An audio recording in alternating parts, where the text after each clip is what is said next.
নমস্কার বন্ধুরা, যে সমস্ত বন্ধুদের বা তোর পরিবারের রেশন কার্ড অটোমেটিকলি সারেন্ডার হয়ে গেছে কিংবা আপনার ভুলবশত আপনি রেশন কার্ডটিকে সারেন্ডার করে ফেলেছেন, তাছাড়া রেশন কার্ডটি যদি লাল হয়ে থাকে, আপনি রেশন কার্ডের ইকেওয়াইসি যখন কমপ্লিট করতে যাচ্ছেন তখন দেখবেন আপনার আধার কার্ডের সাথে নাম এবং রেশন কার্ডের সাথে নাম মিসম্যাচ হওয়ার জন্য আপনার রেশন কার্ডটি অ্যাক্টিভ হচ্ছে না। আপনাকে একটি মেসেজও করছে visit your food supply department, অর্থাৎ খাদ্য দপ্তরের ব্রাঞ্চে গিয়ে আপনাকে এই প্রসেসটি করার জন্য অনুরোধ করা হচ্ছে।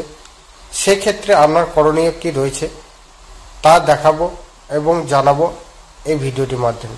তো ভিডিওটি অবশ্যই মনোযোগ সহকারে শুরু থেকে শেষ পর্যন্ত দেখবেন এবং আপনি যদি আমার চ্যানেলে নতুন দর্শক হয়ে থাকেন তাহলে চ্যানেলটিকে সাবস্ক্রাইব করে পাশে থাকা বেল আইকনটি অন করবেন, কারণ এরকম নিত্য নতুন আপডেট ভিডিও আমরা প্রতিনিয়ত নিয়ে আসি। সবার আগে পেতে অবশ্যই নোটিফিকেশন বেলটিকে অন করে রাখবেন। আপনার রেশন কার্ড যদি ভুলবশত সারেন্ডার কিংবা অটোমেটিক সারেন্ডার হয়ে যায় তাহলে আপনি ফুড সেফটি অফিসে গিয়ে অর্থাৎ খাদ্য দপ্তর অফিসে গিয়ে আপনার আধার কার্ড, ভোটার কার্ড এবং যদি প্যান কার্ড থেকে থাকে সেসব ডকুমেন্টস অরিজিনাল নিয়ে যাবেন এবং জেরক্স করে নিয়ে যাবেন। সাথে সাথে আপনার 2 কপি ফটো নিয়ে যাবেন। এই ফুড সেফটি অফিস আপনি কোথায় পাবেন? আপনার নিয়ারেস্ট যে ব্লক রয়েছে বা বিডিও অফিস রয়েছে সেখানে একটি ডিপার্টমেন্ট আছে, ফুড ডিপার্টমেন্ট। এই খাদ্য দপ্তর ডিপার্টমেন্ট রেশন কার্ডের সমস্ত কিছু যাবতীয় কাজ করে।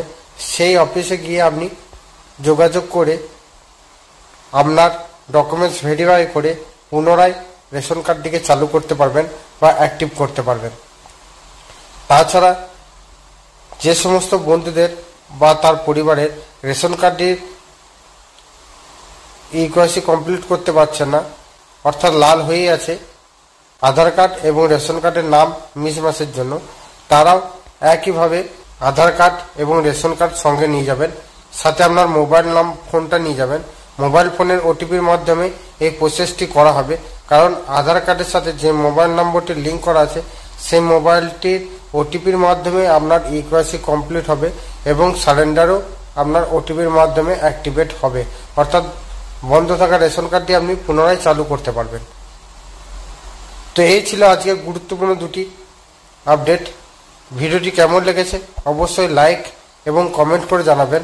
সাথে সাথে চ্যানেলটিকে সাবস্ক্রাইব করে পাশে থাকা বেল আইকনটি অন করবেন এবং বন্ধুর সাথে বেশি বেশি করে শেয়ার করে তাদেরকে ইনফরমেশন দেওয়ার চেষ্টা করবেন। দেখা হচ্ছে পরবর্তী নেক্সট কোনো আপডেট ভিডিওতে।